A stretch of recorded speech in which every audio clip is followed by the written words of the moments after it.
ময়দানে তারা তাদের প্রতিশ্রুতি এবং তাদের কথার লড়াই চলছে।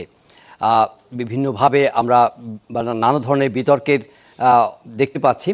যেমন নির্বাচন কমিশন পক্ষ থেকে নির্বাচনে যে পরিবেশ রচনা করবার জন্য যে সিদ্ধান্তগুলো তারা নিয়েছেন, সেখান থেকে কখনো তারা এগোচ্ছেন, কখনো তারা পিছোচ্ছেন। ইতিমধ্যে আমরা জেনেছি যে সাংবাদিক পর্যবেক্ষকদের মোবাইল ফোন নিয়ে ভোট কেন্দ্রে যেতে যে বাধা দেওয়ার কথা তারা বলেছিলেন, সেটা তারা রাখছেন না। এক্ষেত্রে আর কোনো বাধা নেই।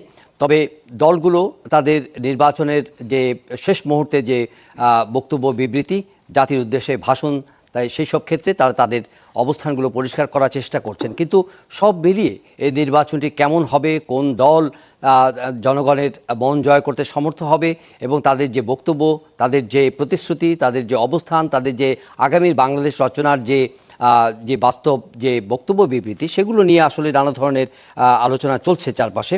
আমরা আলাপ করবার জন্য স্টুডিওতে দুজন অতিথিকে আমন্ত্রণ জানিয়েছি। আলাপ করব জনাব গোলাম মাওলা রনির সঙ্গে, সাবেক সংসদ সদস্য, স্বাগত আপনাকে। রয়েছেন জনাব মির্জা মোস্তফা ফিরোজ, সিনিয়র জার্নালিস্ট, স্বাগত আপনাকে। যদি সুযোগ থাকে আমরা সেক্রেটারি জেনারেল বাংলাদেশ জামায়াতে ইসলামী মিয়া গোলাম পারওয়ার, তাকে যুক্ত করব এই আলোচনায়। তিনি হয়তো আমাদের সঙ্গে যুক্ত হবেন যদি সুযোগ থাকে। আমরা আলোচনায় যেতে চাই। আজকে সন্ধ্যায় জাতির উদ্দেশ্যে ভাষণ দিয়েছেন বাংলাদেশ জাতীয়তাবাদী দলের চেয়ারম্যান জনাব তারেক রহমান এবং জামায়াতে ইসলামীর আমির জনাব ডক্টর শফিকুর রহমান। জনাব গোলাম মাওলা রনি, আপনি তাদের বক্তব্য শুনেছেন হয়তো, অথবা শোনেননি, কিন্তু এর মধ্যে তাদের মাঠের যে বক্তব্য, বিবৃতি, যাদের জনগণের সঙ্গে তাদের যে ইন্টারাকশন, সেগুলো আপনি জেনেছেন। নানা ধরনের বিষয় আসছে, নির্বাচনের খুব কাছাকাছি আমরা এই সময়ে। তারা প্রতিশ্রুতি দিচ্ছেন আগামীর সুন্দর একটা বাংলাদেশ রচনার ক্ষেত্রে, কিন্তু কিছু কিছু বিষয় আছে এখনও তাদের মধ্যে এক ধরনের দোষারোপ কিংবা পুরনো রাজনৈতিক যে বিতর্ক, সেগুলো কিন্তু এখনও রয়ে গেছে। ৭১ আছে, চাঁদাবাজি, দখল, তারপরে তাদের ধর্ম নিয়ে যে রাজনীতি, সেই বিষয়গুলো নিয়ে দুই পক্ষের মধ্যে কিন্তু একটা লড়াই কিন্তু এখন একটা চরম পর্যায়ে।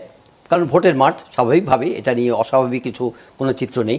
সব মিলিয়ে আপনি এই পর্যন্ত কি দেখছেন? মানে সামনের যে ভোটের দিন আসছে, সেই সময়টাকে কেন্দ্র করে আপনার চোখে কি গুরুত্বপূর্ণ বিষয়গুলো চোখে ভাসছে? প্রথমত আমি জনাব তারেক রহমান সাহেব আসার পর থেকে তার সকল বক্তব্যগুলো শুনেছি বা শুনি। এ কারণ হলো যে বিএনপির 35% যারা সাপোর্টার, তারা তো মনে করেন বা স্বপ্ন দেখেন যে তিনি হবেন প্রধানমন্ত্রী। তারপর রাষ্ট্রের যে সকল কর্তা ব্যক্তি রয়েছে তাকে আজ পর্যন্ত যে প্রোটোকল দেওয়া হচ্ছে, ওভাবেই তাকে দেওয়া হচ্ছে। তার ছেলে মেয়ে, তার স্ত্রী, পুরো রাষ্ট্র তাদের দায়িত্ব নিয়েছে এবং সম্মান প্রদর্শন করছে। কাজেই একজন নাগরিক হিসেবে ভবিষ্যৎ প্রধানমন্ত্রীর বক্তব্য শুনতেই হবে। অন্যদিকে আমিরে জামাত, যেখানে আমেরিকা বলছে, অন্যান্য কৌশলগত রাষ্ট্রগুলো বলছে যে এবার জামাতের ক্ষমতা আসার বিপুল সম্ভাবনা রয়েছে। জামাতের যারা নেতৃবৃন্দ, তাদের বডি ল্যাঙ্গুয়েজ, কথাবার্তা, সব কিছুর মধ্যে একটা ক্ষমতা ভাব, একটা আমির ভাব এবং একটা খলিফা ভাব। তো এরকম একটা ভাব সব চলে আসছে, যেগুলো দেখতে আমার ভীষণ ভালো লাগছে।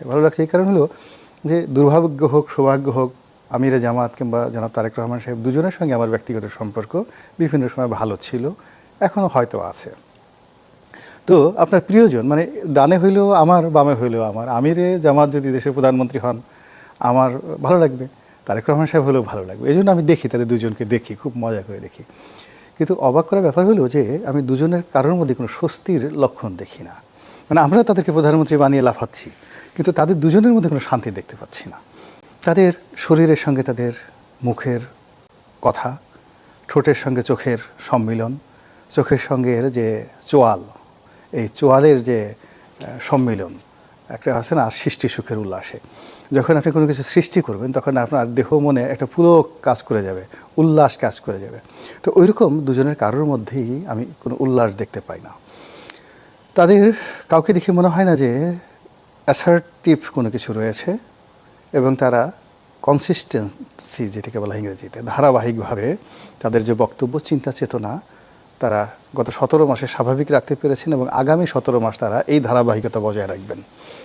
তা না করে যেটা মনে হলো যে জামাতের আমির বা আমিরে জামাত, তিনি প্রাণান্ত চেষ্টা করছেন যে কি করে তারেক রহমান হওয়া যায়, এবং তারেক রহমান সাহেবের অনেক কিছুই তিনি অনুকরণ করেছেন।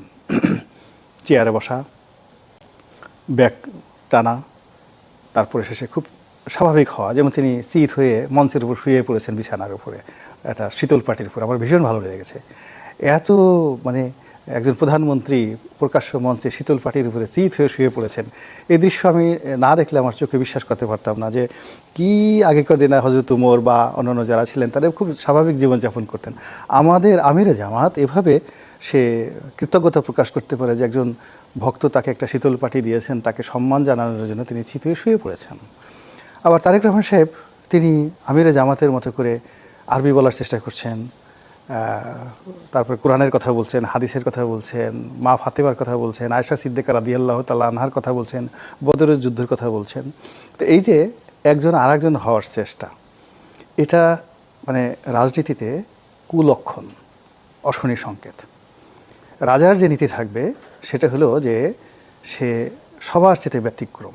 Leader means a combination of many people, a thousands of people, লক্ষ লক্ষ মানুষের চিন্তা চেতনা ধ্যান ধারণা তিনি ধারণ করবেন এবং সারা পৃথিবী তাকে নিয়ে কী চিন্তা করছে কী বলছে ডাজ নট ম্যাটার, সে তার মতো করে সে এগিয়ে যাবে, কথা বলবে, সে মানে তার উদারতা, তার বেয়াদবি, তার সমস্ত কিছু থাকবে অনন্য। Leader is leader, just like Julius Caesar, Napoleon Bonaparte, সারা দুনিয়া কি মনে করলো না করলো সে তার কাঙ্ক্ষিত মাকামে পৌঁছানোর জন্য চেষ্টা করবেন। কিন্তু এখানে সেটা মনে হচ্ছে না বর্তমান যে দেশের প্রধান দুটো নেতা, এবং এটা জানাতেন না। আপনি চিন্তা করেন আমরা সুলতান সুলেমানকে মানে খুব ফলো করি যে দীপ্তি টিভির নাটকের কারণে। তো সুলতান সুলেমানের যে বিশাল অর্ধ দুনিয়া, তার রাজত্বে মোট 36 কোটি মানুষ ছিল, 36। আর আমাদের এই বাংলাদেশে এখন 18 কোটি মানুষ। তো আপনি বোঝার চেষ্টা করেন যে অর্ধেক অটোম্যান সাম্রাজ্যের অর্ধেক। তো এই 18 কোটি মানুষকে নেতৃত্ব দেওয়ার জন্য আমাদের যিনি নেতা হবেন তার মধ্যে যে ভীষণ থাকবে, যে মিশন থাকবে, ধৈর্য থাকবে, সুযোগ থাকবে, শক্তি থাকবে, সাহস থাকবে, জ্ঞান থাকবে, বুদ্ধি থাকবে, লেখাপড়া থাকবে, তারপরে সে দার্শনিকতা থাকবে, ফিলসফি থাকবে, নীতি থাকবে, নৈতিকতা থাকবে এবং হিস্ট্রিক্যাল হেরিটেজ থাকবে, ঐতিহাসিকভাবে এটা ঐতিহ্য থাকবে।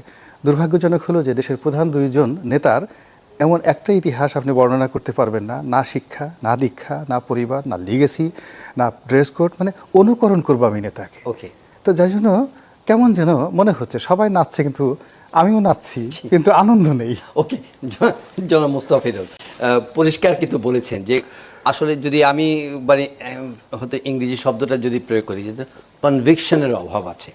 মানে দুই নেতাই প্রাণান্ত চেষ্টা করছেন জনগণের আস্থা অর্জন করবার জন্য, তাদের মন জয় করবার জন্য মাঠে ময়দানে নিরন্তর ছুটে বেড়াচ্ছেন, কথা বলছেন, কিন্তু জনাব গোলাম আল্লাহ রনির দৃষ্টিতে কোথাও যেন একটা খামতি লক্ষ্য করা যায়। একজন আরেকজনকে অনুকরণ করবার চেষ্টা করছেন, নিজেকে ছাড়িয়ে যাওয়ার যে যে প্রয়াস, সেই জায়গার মধ্যে যেন তারা উতরাতে পারছেন না। ধন্যবাদ। রনি ভাই তো সুন্দর মন্ত্রমুগ্ধের মতন আমি শুনছিলাম আর কি, চমৎকার বলেন। আমার কিছুটা একটু দ্বিমত আছে। দ্বিমত আছে এই অর্থে, তারেক রহমান কিন্তু অনুকরণ করেনি, বরং তারেক রহমানকে সবাই এখন অনুকরণ করছে। এটা আমি খুব মানে দায়িত্ব নিয়ে বলছি। বাংলাদেশের ইতিহাসে উনি যে স্টাইলে বক্তব্য দিচ্ছেন, যে ভাষা ব্যবহার করছেন, যেভাবে হাঁটতে হাঁটতে কথা বলছেন, আমরা তো অনেকদিন মিডিয়াতে কাজ করি, বসে বসে কথা বলি। আমি নিজে আগে এক সময় যখন রিপোর্টার ছিলাম তখন একটু হেঁটে পিডিসি দিতে যে বারবার ধাক্কা খাইতাম, আমি পারতাম না, একবারে পারতাম না, একবার দুইবার টেক নিতে হতো। কিন্তু ওনার এই যে মঞ্চের এই মাথা থেকে ওই মাথার সামনে হাজার হাজার জনতা, আর পাবলিক যদি ভিড় করতো আমাদের তো গলা এমনিতেই আটকায় যেত। এইরকমভাবে মনে হচ্ছে যেন উনি গত 20-25 বছর ধরে এইভাবেই তিনি বক্তৃতা দেন। হ্যাঁ, যে পারফর্মটা করছেন বাংলাদেশের ইতিহাসে এরকম কেউ নেই। বাংলাদেশের ইতিহাসে নেই যে প্রধান দল প্রতিপক্ষের দোষ ত্রুটি নাম সহ দল সহ উল্লেখ করে বলে না। উনি এই ট্রেনটা চালু করছে, উনি ট্রেনটা চালু করছে বলে ওনাকে সবাই অনুসরণ করছে। এখন কেউ